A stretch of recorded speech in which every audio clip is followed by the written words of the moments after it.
여러분, 교제의 교회에 관한 말씀으로 다시 시작을 합니다. 유치원의 특징이 뭡니까?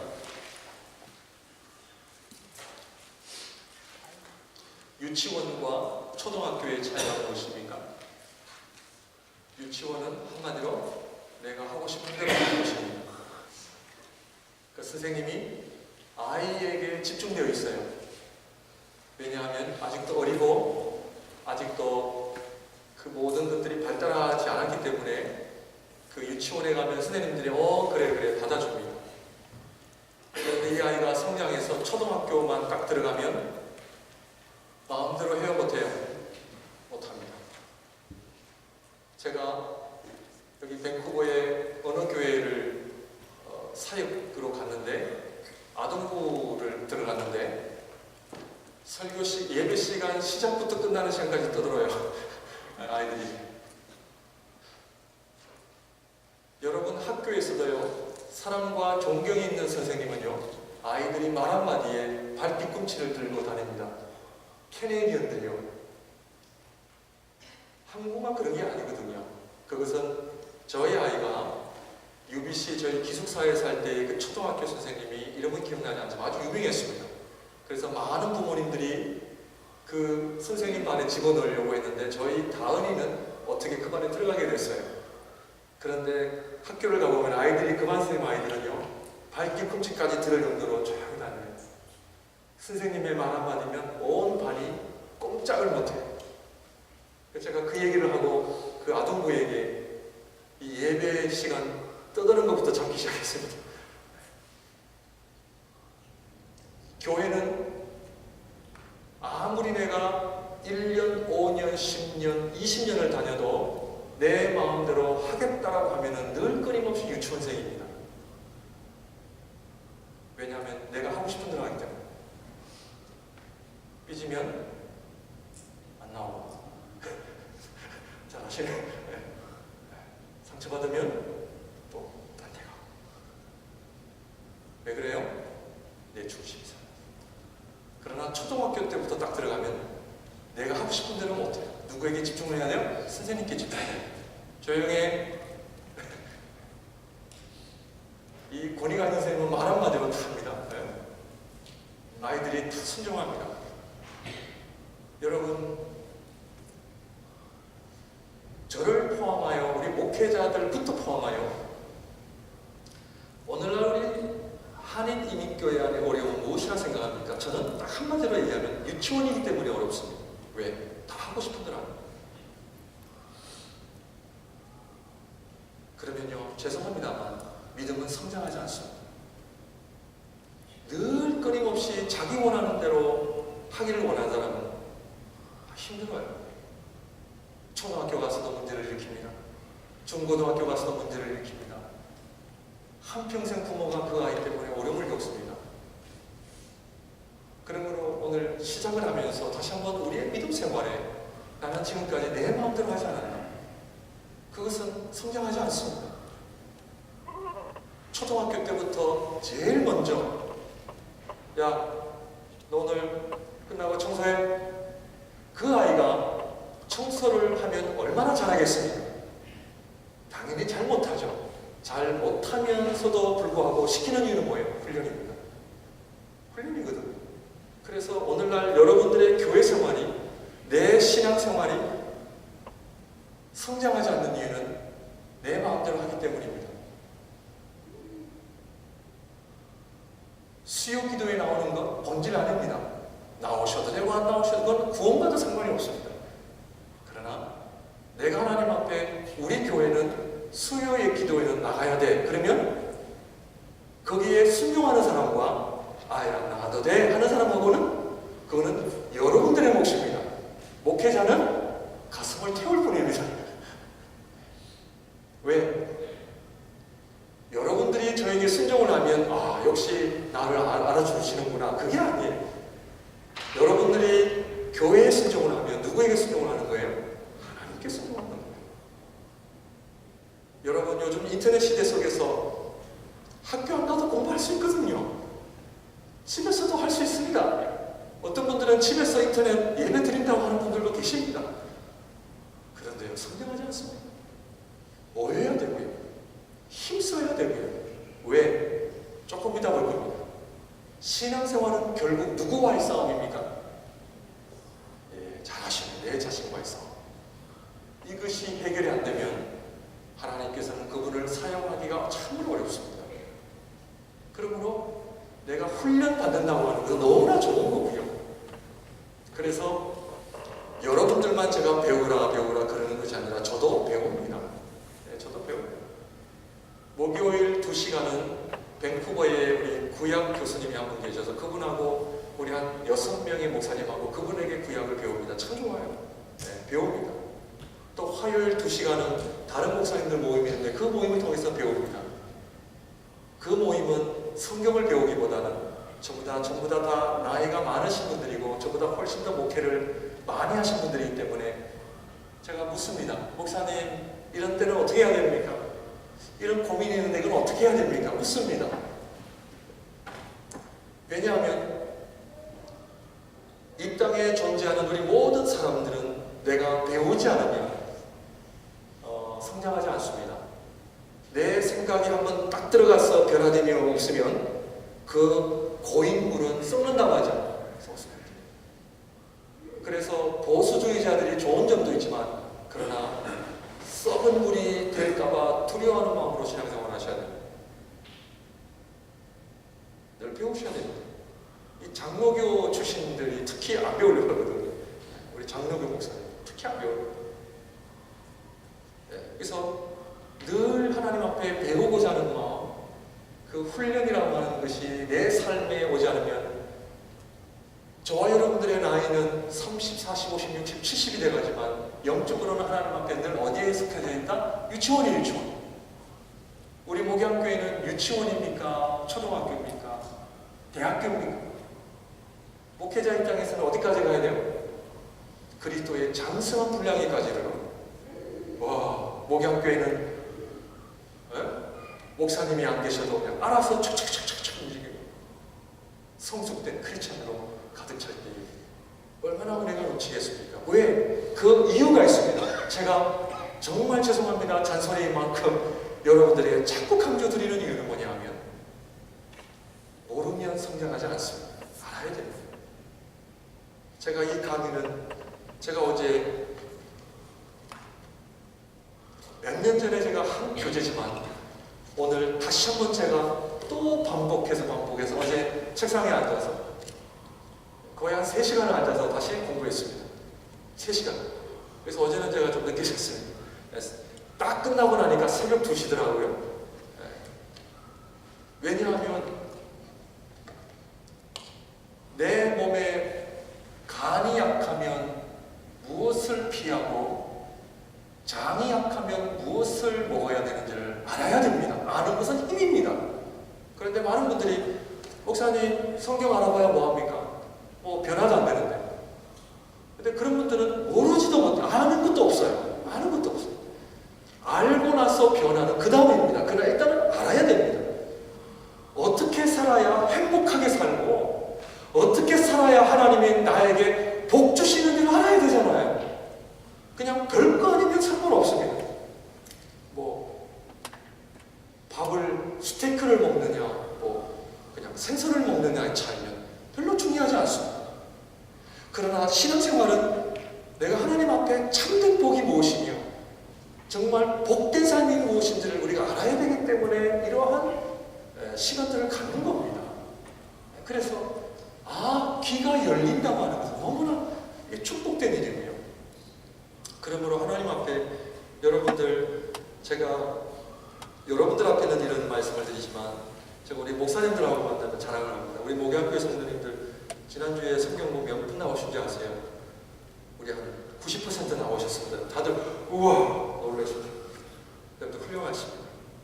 그러나 이러한 시간들이 내가 참석했다만으로 끝나는 것이 아니라 정말 내가 하나님 앞에 복된 삶, 정말 하나님 앞에 한 번밖에 없는 이 인생을 어떻게 의미가 있고 하나님 앞에 쓰임받을까라고 하는 그런 기대감 속에서 여러분들이 나올 때 이 말씀은요 참 너무나 은혜스러워요. 제가 이거 어제 새벽 2시까지 몇 번째 반복하는데도 내가 너무 은혜가 돼가지고 너무 좋았어요. 그래서 주님, 내일 이 시간을 기다리면서 하나님, 우리 성도들에게 참 은혜의 시간이 되게 해달라고 제가 기도하고 잠자리에 들었지만, 아무튼 여러분들 마음속에 하나님을 사모하는 마음을 계속해서 달라고 하시기를 바랍니다.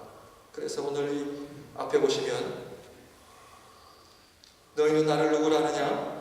시몬 베드로가 대답하여 이르되 주는 그리스도시요 살아계신 하나님의 아들입니다. 예수께서 대답하여 이르시되 바요나 시몬아, 내가 네가 복이 있도다. 이를 내게 알게 하는 혈육이 아니요 하늘에 계신 누구라고요? 내 아버지시니라. 우리는 신앙인들은 항상 두 가지 질문을 가지고 있어야 됩니다. 첫째, 예수 그리스도를 누구라 생각하십니까? 주는 그리스도시요 살아계신 하나님의 아들입니다. 이 고백을 할 때 하나님께서 우리에게 주시는 선물이 있죠. 무엇입니까? 주는 그리스도시요 살아계신 하나님의 아들입니다 할 때 주시는 선물이 있어요. 뭐예요? 예? 성령이라고 그러셨어요? 성령입니다. 성령. 예. 지금 말씀하셨잖아요. 이를 네가 알게 한 것은 혈육이 아니요 인간의 의지로 네가 아는 것이 아니라 뭐예요? 전적인 하나님의 은혜, 성령에 의해서 네가 고백을 한 것이다라는 거예요. 그래서 예수님을 믿는다고 하는 것은 여러분 안에 성령이 있느냐 없느냐의 문제입니다. 성령이 있으십니까? 잘 모르겠어요. 성령이 있으십니까? 아, 네. 자, 성령이 있는 사람 들어보세요. 네. 손 내리시고. 이거는 뭐 이렇게 나오는 거. 건강한 사람은 뭐를 자꾸 먹고 싶어요? 밥. 생명이 있다는 거예요. 내 안에 무슨 생명? 사람 생명. 사람 생명인데 개밥을 먹어야 안 먹어요? 안 먹어요. 밥상에 차려져 밥을 먹죠. 집에 갔는데 개밥 차려 먹어요. 나를 왜요? 사람의 생명. 자, 하나님의 생명이 들어오면 뭐가 배고파야 돼요? 말씀이죠. 그거예요. 근데 배고픔이 전혀 없어요. 생명이 있는 거예요, 없는 거예요? 어디 가야 돼요? 일주일을 밥을 안 먹어도 배가 안 고프다. 그럼 어디 가야 돼요? 병원에 가야 되죠. 심각한 겁니다.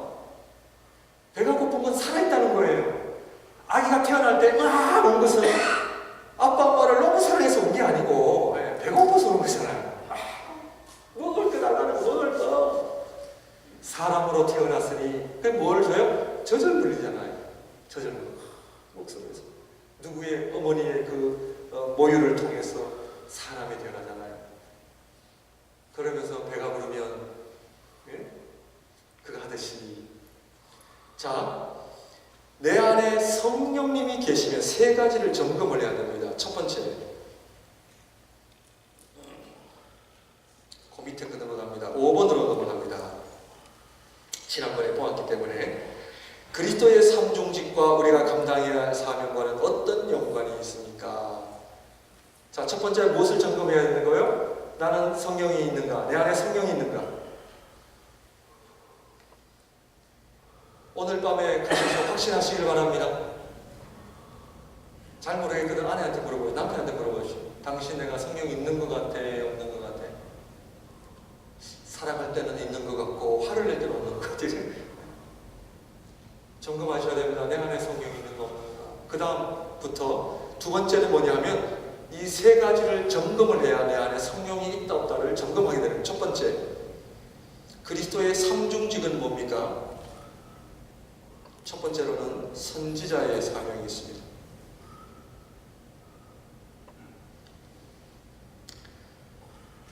디모데후서 4장 2절을 읽습니다. 시작. 너는 말씀을 전파하라. 때를 얻든지 못 얻든지 항상 힘쓰라. 범사의 오래 참음과 가르침으로 경책하며 경계하며 권하라.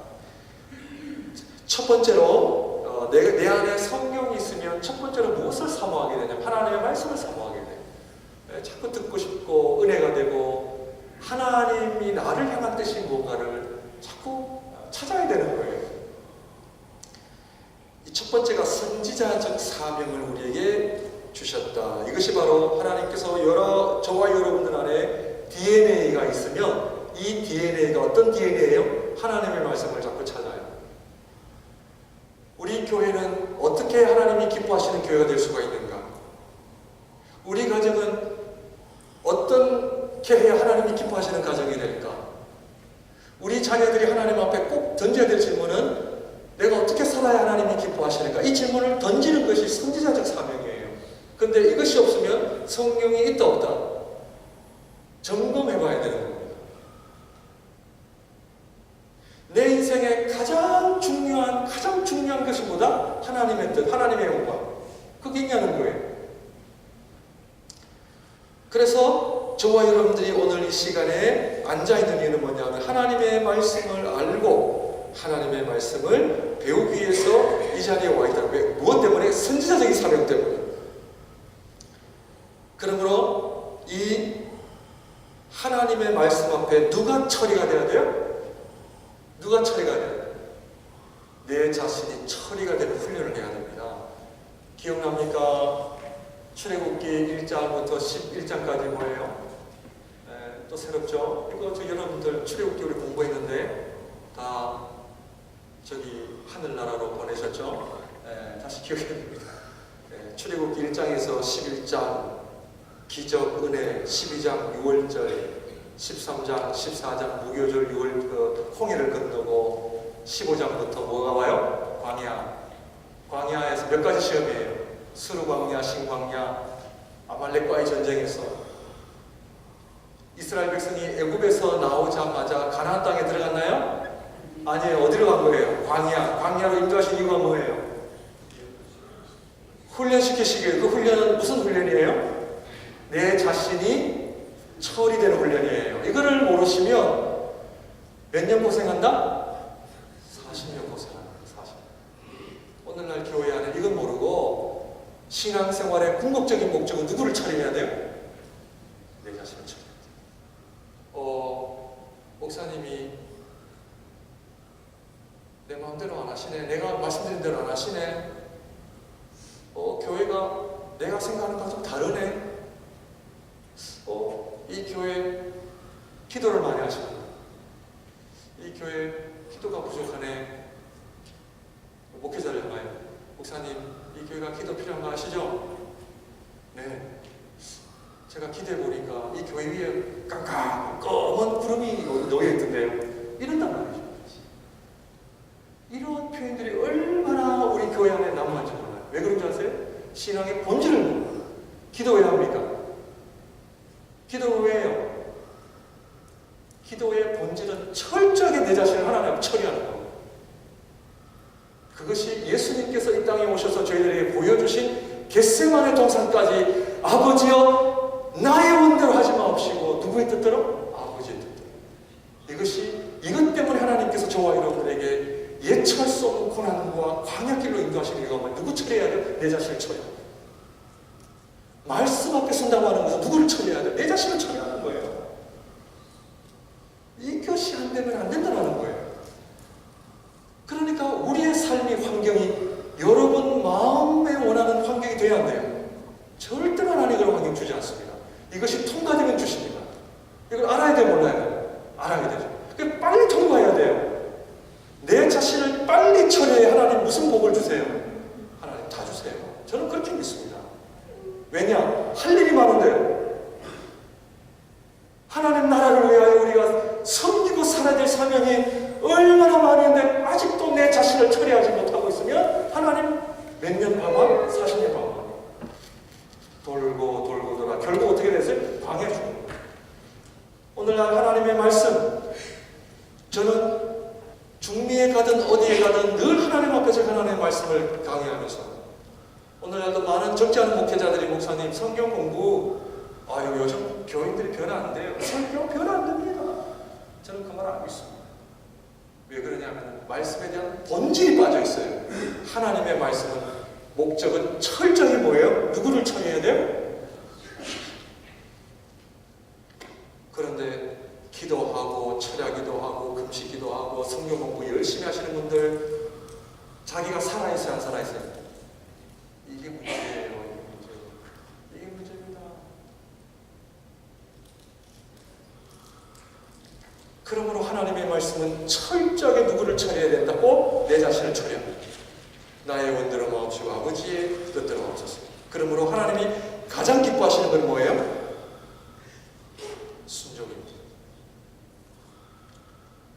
그럴 때에 내 자신을 처리할 때 하나님께서 자기 자신을 처리하는 사람을 하나님 사용하십니다. 하나님 그때 그를 사용하세요. 모세는 몇 년 걸렸어요? 80년.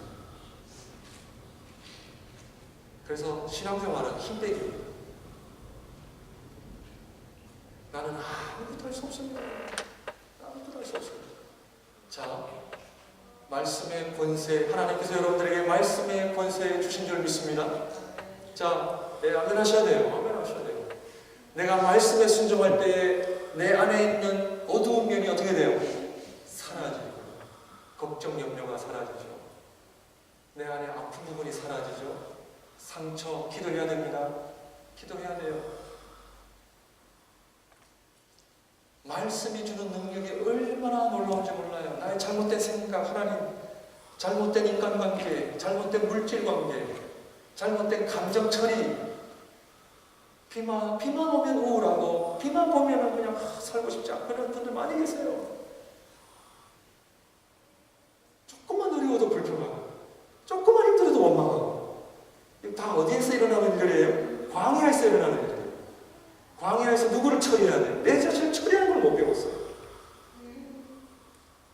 그래서 말씀의 권세가 얼마나 크다는 것을 여러분들 경험하셔야 됩니다. 물질적인 부분도 하나님 앞에 기도하십시오. 저는 그렇게 생각합니다.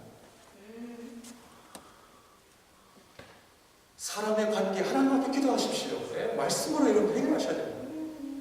물질이 우선이 아닙니다. 지금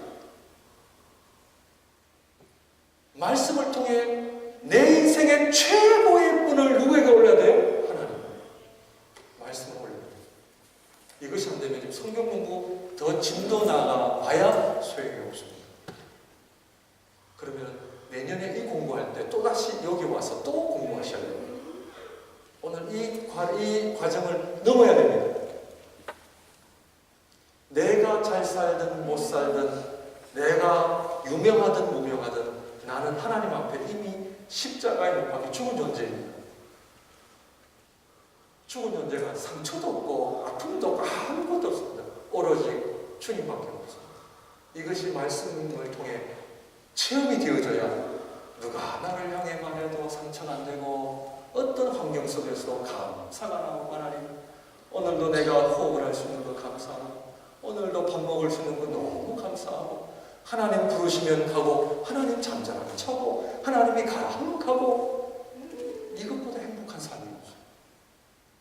그런데 모든 것을 끌어안고 고민하고 걱정하고, 그러니까 몸에 병 생기고 상처받고, 어떻게 그 집사가 나한테 그럴 수가 있어, 어떻게 목사님이 장로님이 나한테 그럴 수가 있어, 이 복잡한 모든 것들이 거기서부터 문제가 되는 것이 아니라 내 자신을 하나님 앞에, 말씀 앞에 처리를 못하게 돼요. 내가 아직도 살아있는 거예요.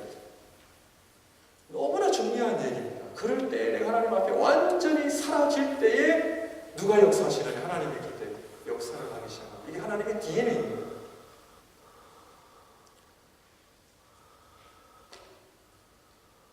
우리 강집사님 아들 지용이가 달러가 올라가는지 유가가 지금 올라가는지 걱정해 안 해요? 안 합니다. 아빠 엄마만 보면 지금 세상이 IS 때문에 벌벌 떨고 계신데 그건 중요하지 않아요. 왜 그런지 아세요? 이런 하나님의 손길을 여러분들이 경험 못하셨기 때문에 자꾸 전자계산기 두들려서 한 달에 얼마, 이거 마이너스 플러스, 목사님 이거 보십시오. 저도 알아요. 해봤기 때문에. 그런데 오늘날 이슬람이 저렇게 어려움을 겪는 거는요, 그동안 우리 힘 있는 우리 서구 나라들이요, 다 뿌린 열매입니다. 뿌린 열매. 그동안 이 돈 가지고요, 약한 자들을 많이 괴롭혔습니다. 이 약한 자들이 이제 못 참겠다는 거예요. 그거는 전쟁입니다. 지금 결국 자본주의가 가져오는 어려움입니다. 지금 세계 어디를 가도 잘 사는 사람은 더 잘 살고요, 못 사는 사람은 더 못 삽니다. 이게 폭발 직전입니다. 지금. 네? 폭발 직전이에요. 어떻게 하면 좋겠어요, 여러분들. 네? 그러니까 정말 하나님 앞에 저와 여러분들이 정신을 차리고 우리 신앙생활 잘하지 않으면 여러분들이 안 된다는 부분입니다. 첫 번째는 뭐다? 선지자적 사명이다. 그러므로 하나님 앞에 늘 이거 훈련하셔야 됩니다. 하나님이 우리 가정을 향한 뜻이 뭘까? 하나님이 지금 나에게 바라시는 것이 뭘까? 내가 물질을 너무 추구하는 것은 아닙니까? 내가 말씀 기도 생활보다도 더 내가 바쁘게 사는 것은 뭔가? 여러분들 하나님 앞에 돌아보셔야 돼요. 여러분들 믿음 돌아보셔야 돼요. 지금 하나님이 나에게 이거 습관 버리라고 하죠. 버려야 됩니다. 안 되는 것 같죠? 됩니다. 하나님의 DNA, 하나님의 성령의 역사. 여러분들 나 자신만이 가지고 있는 습관이 있습니까? 하나님 기도하십시오. 하나님 해결해 주십시오. 넘어갑니다. 두 번째, 제사장 사명을 감당해야 됩니다. 베드로전서 2장 5절 다 같이 읽습니다. 시작. 너희도 산돌같이 신령한 집으로 세워지고 예수 그리스도로 말미암아 하나님이 기쁘게 받으실 신령한 제사를 드릴 거룩한 제사장이 될지니라.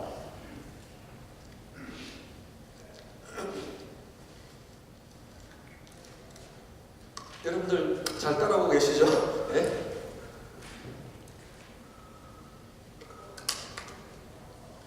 요한계시록 20장 6절에 다 같이 시작. 이 첫째 부활에 참여하는 자들은 복이 있고 거룩하도다. 둘째 사망이 그들을 다스리는 권세가 없고 도리어 그들이 하나님과 그리스도의 제사장이 되어 천년 동안 그리스도와 더불어 왕노로 타리라. 아멘. 자, 성령이 우리에게 오시면 하나님의 DNA가 어떻게 되어져요? 네, 퍼져나가요. 이것이 하나님의 DNA는 뭐가 있어요? 뭐가 있기 때문에 자꾸 퍼져가요? 바이러스가 뭐가 있기 때문에 자꾸 퍼져가요? 힘, 권세. 성령은 권세가 있고요. 하나님의 이 DNA는 뭐가 있어요? 권세가 있다는 걸 알아요. 그래서 우리 안에 어떠한 습관, 잘못된 것, 상처, 모든 것들을 다 해결할 수 있는 뭐가 있어요? 권세가 있는 하나님의 DNA, 성령이 주신 은혜예요. 네. 그래서 하나님의 보좌 앞에 담대히 나아가 하나님을 아바 아버지라고 부르고 내가 기도할 때에 뭐가 열려요? 하늘문이 열리고 하늘의 각종 좋은 은사들을 내가 다 얻을 수 있는 권세가 있어요. 이건희 사장 아들이 아버지한테 가서 아버지 이거 주세요 하면은 오케이. 여러분들 어떻게 살기를 원하세요? 하나님의 DNA 권세. 지금 그리스도의 제사장이 된다라고 하는 권세. 이 제사장은 무슨 일을 하는 거예요? 전적으로 사람을 살리는 일입니다. 살리는 일. 누구를 살려요? 첫째, 내 자신을 살리고 남을 살립니다. 제사장은 자기 자신을 살릴 뿐 아니라 누구를 살려야 돼요? 남을 살려야 돼요. 우리가 이 땅에 사는 동안 몇 사람 살려야 돼요? 몇 사람 살려야 돼요?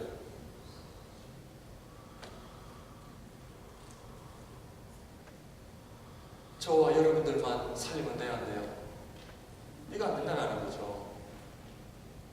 저와 여러분들이 세계 열방을 우리가 선교하는 이유가 뭐냐면 하나님이 나를 살릴 뿐만 아니라 우리 목양교를 통해 누구를 살려야 돼요? 영혼들을 살려야 돼요. 제가 한 가지를 말씀드리면 이 하나님의 DNA가 어떻게 되어져 가요? 확장되어요.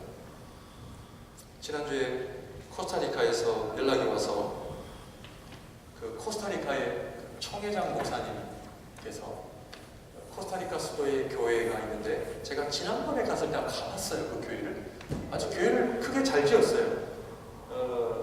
그 총회장이시니까 아무래도 그 나라의 대표되는 목사님인데 연락이 와서 목사님이 6월 달에 코스타리카에 온다는 걸 제가 들었는데 자기 교회에 와서 1부, 2부 예배 설교를 해달라는 거예요. 그래서 제가 아니 목사님 내가 그렇게 설교를 잘하는 사람도 아니고 좋은 사람도 있고 또 우리 조은재 선교사님, 파스터 조나단도 있는데 내가 지금 강의도 준비가 이거 힘든데 설교까지 내가 어떻게 준비를 하겠느냐 하니까 어쨌든 목사님이 두 번 좀 설교를 부탁해 왔어요. 이번에 얘기가 뭐냐면 하나님의 말씀을 듣기를 원한다는 거죠. 자, 하나님께서 저에게 말씀을 전하고 가르치는 권세를 밴쿠버 땅에만 주셨나요? 아니에요. 저와 여러분들이 성령을 받고 하나님의 DNA를 가지면 내가 하나님의 말씀에 귀를 기울이고 제사장의 역할을 하게 되면 하나님이 우리 지경을 넓히세요, 안 넓히세요? 넓히세요. 제가 그걸 말씀을 드리는 거예요. 제가 뭔데? 제가 뭐가 잘나서 저 코스타리카의 총회장이 저한테 전화 와서 설교를 부탁하냐 말이에요. 그것은 뭐냐면 하나님께서 저와 여러분들에게 왜 물질 주셨어요? 우리 식구들만 잘 먹고 잘 살면 되도록 물질을 주셨나요?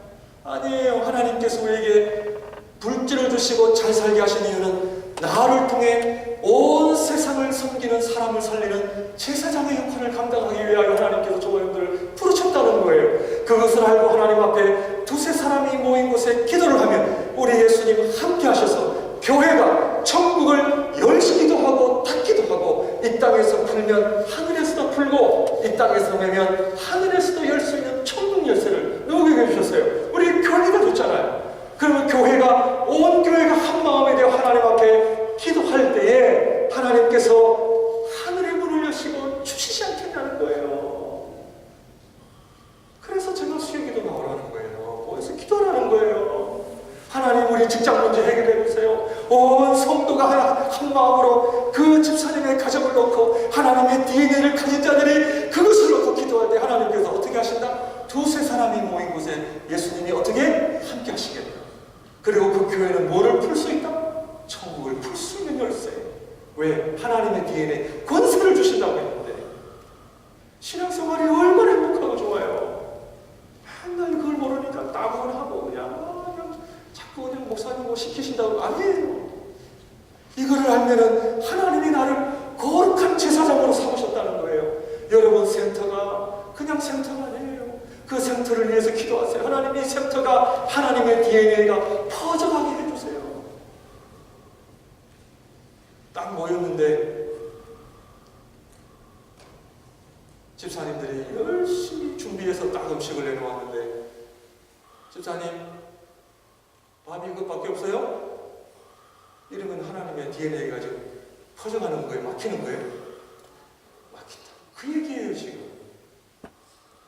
아이고 집사님 참 이렇게 수고하느라고 애썼네. 하루 종일 이렇게 했었네. 그러면 하나님의 DNA가 어떻게 돼요?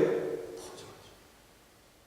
따뜻하고 사랑이 있고 이 모임을 통해 하나님이 어떻게 해요? DNA, 말씀과 제사장 역할들이 계속 퍼져나가요. 그럼 목양교회가 지금 몇 명 모여요? 제가 인원이 중요한 건 아니에요. 그러나 오늘 하나님의 DNA를 가진 사람들이 모여서 어떻게 하냐? 목사가 은혜 받으면 그 다음에 누가 은혜를 받아요? 성도들이 은혜를 받죠. 남편이 은혜를 받으면 누가 은혜를 받아야 돼요? 아내. 아내가 은혜를 받으면 누가 은혜 받아요? 남편. 부모가 은혜 받으면 누가 은혜 받아야 돼요? 자식들. 왜요? 하나님의 DNA는 가만히 있을 수가 없는 거예요. 자꾸 이 DNA는 퍼져가는 바이러스, 사랑의 바이러스. 웃음이 많은 사람은 자꾸 옆에 사람에게 웃음을 줘요. 그 사람만 있으면 그렇게 웃음이 나와. 근데 그 사람만 있으면 무조건 짜증이 나. 왜? 왜 말을 그렇게 하는 거야? 이왕 말하는 것도 자 먹었습니다. 오늘도 비빔밥 같은 것이 비빔밥도 아닌 것 같고 얼마나 맛있었어요. 그죠? 그래야 되는데 그런 건 안 계시겠지만 제사장이 뭐다? 살리는 사람을 살리는 말을 해요. 사람을 살리는 감정을 해요. 말 한마디로 사람을 어떻게 해요? 죽일 수 있어요. 이런 건 많습니다. 그것이 아니라 하나님의 거룩한 제사장으로 뭐예요? 자꾸 살려요. 자꾸 살려. 집사님 멋있다. 집사님 보니까 내가 살만한다. 그 다음 세 번째,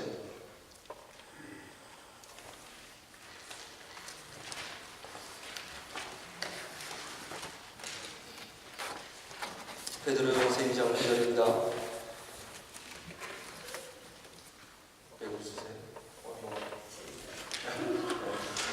베드로전서 2장 9절 다 같이 읽습니다. 시작. 그러나 너희는 택하신 족속이요 왕같은 제사장들이요 거룩한 나라요 그의 소유받은 백성이니 이는 너희를 어두운 데서 불러내어 그의 귀한 빛에 들어가게 하시되 아름다운 덕을 선포하게 하려 하심이라.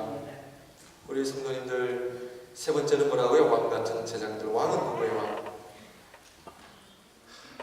하나님께서 성령을 주실 때에 성령의 종합 선물 세트를 딱 열면 세 가지가 나와요. 뭐예요? 선지자적 사명, 제사장적 사명, 왕과 같은 사명. 왕은 뭐예요? 여러분들 이걸 놓고 기도하시길 바랍니다. 왕을 만나면 어떻게 돼요? 덕봐요, 덕봐. 내가 저 집사님을 뵀더니 덕봐요. 어쨌든 만나면 덕봐. 도움이 있든 뭐가 있든 왕을 만나면 뭐예요? 은혜가 있어요. 이 왕. 그래서 여러분들 하나님 앞에 우리를 뭐라 해요? 왕 같은 제사장인 거죠. 왕 같은 제사장. 그래서 오늘 이 목양교회에 몇 분의 제사장 왕이 있느냐? 엄청난 걸 오늘 이 모임이. 그래서 여러분들 일주일 동안 여러분들 일하는 곳에 가서 무슨 역할을 해야 돼요? 하나님의 말씀 전해야 돼요. 요즘에는 길거리에서 전도하면 불법이라고 하는데 교회 나가보셨습니까? 제사장이요. 살려. 왕 같은 왕의 사명, 자꾸 덕을 끼치는 삶을 살아야 돼요. 왜냐? 누구로부터 와요? 하늘로부터. 내 것이 아니니까. 내 것이 아니니까. 여러분들 하나님 앞에 온 교회가 모여서 세계 열방을 우리가 섬기고 먹이고 사람을 살리겠다고 하나님 앞에 기도를 하면 하나님께서 들어주실까요? 안 들어주실까요? 아멘. 여러분의 가정을 복되게 하실까요? 안 하게 하실까요? 복되게 하십니다. 여러분들의 떡 바구니에 복을 주실까요? 안 주실까요? 주십니다. 목사님 100%는 안 됩니다. 저는 그만 안 믿어요. 저는 오늘 말씀처럼 하나님은 까마귀를 통해 엘리야를 다 먹이십니다. 절대로 교회는 돈 있는 사람들 때문에 이루어지지 않습니다. 믿음의 사람들. 왜냐? 우리 아버지께서 다 가지고 계시기 때문에. 그러므로 하나님 앞에 여러분들 모여서 물질의 축복, 건강의 축복, 이거는 기복신앙이 아니라 그 주신 복을 통해 뭐를 해요? 하나님의 DNA를 퍼뜨립니다.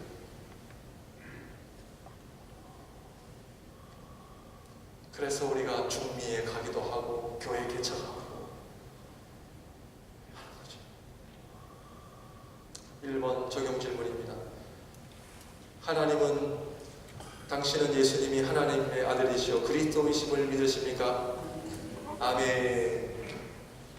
2번 나의 선지자적 사역은 어떤 결실을 가지고 있습니까? 전도, 선교, 말씀 사역 해야 됩니다. 해야 돼요. 네. 그리고 선지자적 사역은 누구를 처리해야 된다? 내 자신을 처리해야 된다. 이걸 모르면 한평생 아내 때려잡고 남편 때려잡아요. 자식들 때려잡아요. 때려잡는 사람 잘못된 거예요. 누구를 때려잡아야 돼? 내 자신을 때려잡아요. 목사님 우리 남편 때문에 우리 아내 때문에 그게 잘못된 거예요. 누구를 잡아야 돼? 내 자식. 3번 나는 통치권을 가지고 얼마나 많은 사람들을 도우셨습니까? 왕적 사역, 치유 사역, 긍휼 사역입니다. 격려 사역, 능력 사역. 여러분들 치유, 긍휼, 격려, 능력 이거 돈으로 하는 거예요? 아니면 돈이 없어 할 수 있어요? 교회는 돈 없이 할 수 있는 일들이 너무나 많아요. 네. 제가 다시 강조하거든요. 네. 여러분들 목양교회 수요 기도에 여러분들 교회 부흥 돼야 됩니까? 안 돼야 됩니까? 자, 우리만을 위해서 부흥이 돼야 돼, 안 돼? 우리만을 위해서가 아니고 목양교회는 부흥이 돼야 됩니다. 예. 왜? 바로 이것 때문에. 그러면 온 성도가 한 마음 한 뜻이 되어서 기도하고 한 마음으로 주님 앞에 나아갈 때에 하나님께서 역사를 일으키신다 안 일으키신다. 심지어요, 여러분들의 병까지도 다 고쳐주실 줄 믿습니다. 정말로요. 직장의 문제 해결할 수 있습니다. 제가 아니라 하나님 다 해결하십니다. 그러니까 이런 간격 없이 살아가니까 삶이 힘든 거예요. 삶이 힘든 거예요. 이렇게 하셔야 됩니다.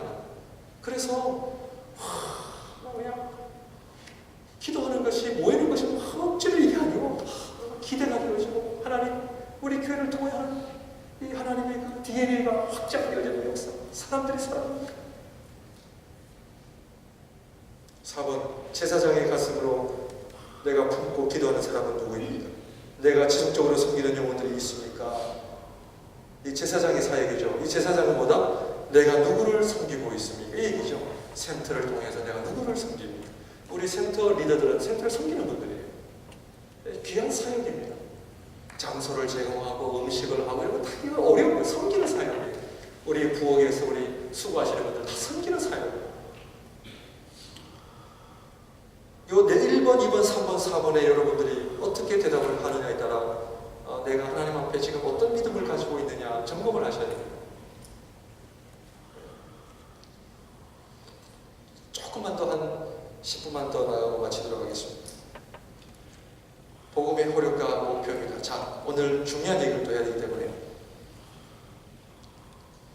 창조와 안식을 해주시는 주입니다. 자, 창세기 2장 1절로 3절까지 다 같이 있습니다. 시작. 천지와 만물이 다 이루어지니라. 하나님이 그가 하시는 일을 일곱째 날에 마치시니 그가 하시는 모든 일을 그치고 일곱째 날에 안식하시니라. 하나님이 그 일곱째 날을 복되게 하사 거룩하게 하셨으니 이는 하나님이 그 창조하시며 만드시던 모든 일을 마치시고 그날에 안식하셨음이니라. 아멘. 그 다음 1번 하나님이 안식하신 때는 언제였습니까? 자, 하나님이 안식하신 때는 언제였습니까?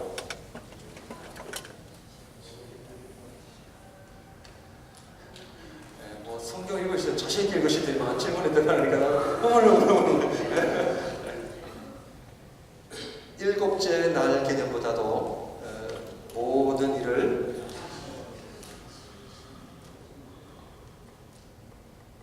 마치시고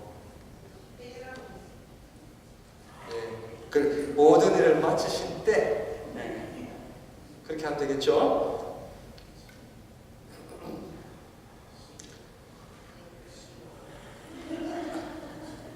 모든 일을 다 마치시고 성경에는 모든 일을 다 마쳤다라고 하는 표현이 3번 나옵니다. 첫 번째 창세기 여기 지금 나오죠? 2장. 두 번째는 어디 나와요?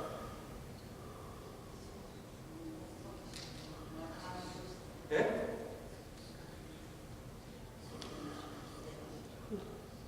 예수님께서 십자가에서 뭐요? 다 이루셨다. 예. 안식일의 개념은 십자가의 개념과 같이 갑니다. 예, 가격하세요. 세 번째는 어디예요? 예, 눈치를 봐서 요한계시록 마지막 22장에 완성된 하나님의 나라 다 이룬 세 가지입니다. 이걸 기억하시면 좋아요. 그러므로 2번 하나님의 복이 어디에 있다고 말씀합니까? 하나님께서 하신 모든 일. 자, 그 옆에 있는 성경 구절을 먼저 읽고 넘어갑니다. 자, 출애굽기 31장 12절에서 17절까지 좀 길지만 읽도록 하겠습니다. 시작. 여호와께서 모세에게 말씀하여 이르시되 너는 이스라엘 자손에게 말하여 이르기를 너희는 나의 안식일을 지키라. 이는 나와 너희 사이에 너희 대대의 표징이니 나는 너희를 거룩하게 하는 여호와인 줄 너희가 알게 함이라. 너희는 안식일을 지킬지니 이는 너희에게 거룩한 날이 됨이니라. 그날을 더럽히는 자는 모두 죽일지며 그날에 일하는 자는 모두 그 백성 중에서 그 생명이 끊어지리라. 엿새 동안은 일할 것이나 일곱째 날은 큰 안식이니 여호와께 거룩한 것이라. 안식일에 일하는 자는 누구든지 반드시 죽일지니라.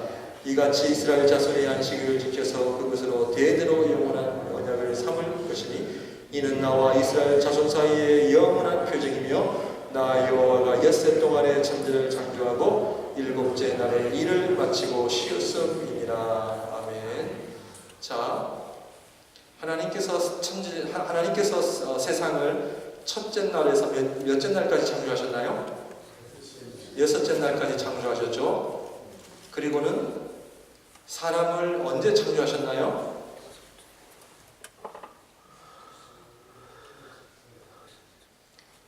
사람을 창조 안 하셨나요? 하셨죠? 네. 첫째 날 창조하셨나요? 제일 마지막에 하나님이 창조하셨습니다. 아멘? 인간. 이 말은 뭐냐면 여러분들 안식일 개념을 잘 기억을 배우셔야 됩니다. 첫째 날에서 여섯째 날까지 다 창조하시고 마지막 인간을 창조하셔서 쉬셨다고 하는 것은 뭐냐면 인간이 하나님께서 창조하신 모든 것들을 우리에게 주신다라고 하는 선물적인 개념입니다. 첫째 날부터 사람을 창조하기 전까지 온 세상을 다 만드시고 마지막 인간을 만드시고 그 인간을 어떻게 하나님이 창조한 모든 것을 다 누리게 하셨다라고 하는 것이 복입니다. 지금 어린아이가 다음 달에 태어나면 아빠 엄마가 기저귀도 준비하고 아기가 잘방도 준비하고 모든 것을 다 준비해서 아이가 태어나면 거기에 딱 집어넣도록 이게 안식일 개념, 이게 복이에요. 자, 아기가 태어나면 지 손에 지가 기저귀 들고 나옵니까? 눈을 딱 뜨는 순간 아빠 필요 없어, 내가 다 알아서 해, 이래요? 아니에요. 하나님께서 안식일을 범하는 자는 반드시 죽이라고 엄하게 명하신 이유는 뭐냐면 하나님께서 창조하신 모든 것을 우리 인간들에게 주시겠다는 것 자체를 부인하는 겁니다. 누구를 부인해요? 하나님이 거부합니다. 하나님은 그런 자들 향해 뭐예요? 너와 나와는 뭐다? 상관이 없다는 거예요. 그러므로 안식일 신앙생활의 출발이 뭐냐면 우리가 이렇게 살 수 있었고 앞으로도 살 수 있는 것은 천지를 지으신 여호와 하나님의 은혜요 사랑이요 긍휼하시며 보호하시며 인도하심이라고 하는 그 고백. 주일이 그래서 중요한 거예요. 내가 열심히 노력해서 살았나요? 하나님께서 모든 것을 준비하고 그 어린아이가 태어나면은 모든 것을 아빠 엄마가 준비해서 다 주시는 그 안식의 개념, 그것이 바로 예수님의 십자가의 은총이 뭐냐 하면 우리 예수님께서 이 땅에 오셔서 모든 것을 다 고난과 침뱉음을 받으심과 채찍을 받으심과 고난과 눈물과 쁨을 다 예수님이 짊어지시고 다 이루었다. 그거를 받는 자에게 영생을 주는 거죠. 이게 은혜인 거죠. 이게 안식일의 너무나 중요한 개념입니다. 그러므로 주일은 마르바돈이라는 분이 이런 얘기를 했죠. 주일은 세 가지를 해야 된다. 과거를 돌아보며 지금까지 우리를 인도하신 하나님의 은혜를 감사하고 현재 지금도 살아계신 하나님을 향하여 하늘 향하여 눈을 들고 앞으로 미래에 우리 가정과 우리를 인도하시고 책임져 주실 그 하나님을 바라보며 나가는 것이 주일이다. 그렇게 멋있게 표현합니다.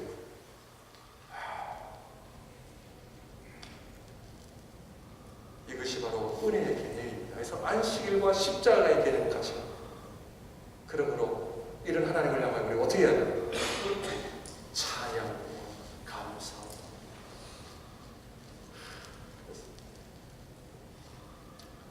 오늘 이 말씀 읽으니까 이거 주일날 일하는 거 어떡하죠? 이거 큰일 났네. 좀 고민하십시오. 왜냐하면 신약은 개념이 달라집니다. 신약 개념은 좀 달라지지만 그러나 정신은 같습니다. 여러분들 나는 주일에는 이야기하고 마치겠습니다. 나는 주일에는 뛰지 않습니다. 알고 계시나요? 그 책을 읽어보셨나요? 제가 청년 시절에 읽은 책인데 에릭 리들이라고 하는 아마 1차 세계대전 때였던 그 당시 때에 스코틀랜드 한 육상 선수가 올림픽에 달리기 선수로 출전하여 금메달까지 취할 수 있는 마지막 파이널까지 가게 됐는데 그날이 주일이 됐어요. 그래서 이 에릭 리들이 스코틀랜드의 모든 그 정부의 지도자들과 다 보는 가운데서 저는 주일에 뛰지 않습니다. 이게 발언을 한 거예요. 나는 주일에 뛰지 않습니다. 난리가 났습니다. 200m 달리기 주자였는데 주일에 안 뛰겠다 해가지고 난리가 납니다.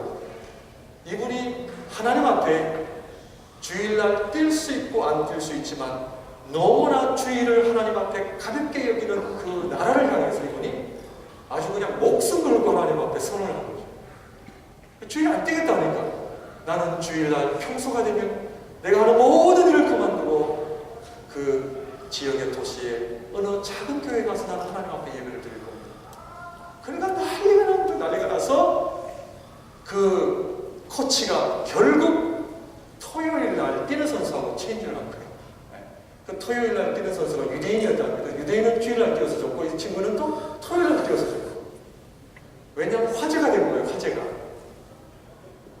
너만 잘났냐? 너만 크리스찬이냐? 너만 주일 지키냐? 왜 이렇게 별나게 하냐? 그런데도 이분은 아주 자기 신념을 굽히지 않고 결국 토요일 날 뛰는데 바꿨는데 자기의 전문은 200m인데 자기가 대신 뛰어야 할 그 선수가 바뀌어진 그 다리는 그 거리는 200m가 아니라 400m여가지고 400m 선수는 200m를 뛸 수가 있지만 200m 선수는 400m를 못 뛴다고 합니다. 이분이 하나님 앞에 하나님 저 하나 망신당하는 거 괜찮습니다. 하나님. 제가 주일에 뛰지 않겠다고 하는 것은 하나님의 영광이 달린 겁니다. 하나님 제가 금메달 가지고 싶어서 뛰는 거 아닙니다. 주님 영광 나타내소서. 하나님 살아계심을 드러나게 해주소서. 이분이 얼마나 신실한 크리스찬인지 몰라요. 그래가지고는 많은 사람들의 그 모든 기자들과 관심들이 이 에릭리들 과연 주일날 안 뛰겠다 해가지고 금메달을 따느냐 못 따느냐 400m를 뛰었는데 땄겠어요 안 땄겠어요? 땄죠. 기자가 물었습니다. 이거는 육상 역사에 이거는 있을 수 없는 일이야. 어떻게 뛰었습니까? 이분이 유명한 말을 했죠. 200m는 제 힘으로 뛰었고요. 나머지 200m는 하나님 나에게 주신 힘으로 뛰었습니다. 난리가 나는 말이에요. 오늘 이야기의 결론은 뭐냐? 내 인생의 주체는 뭐냐?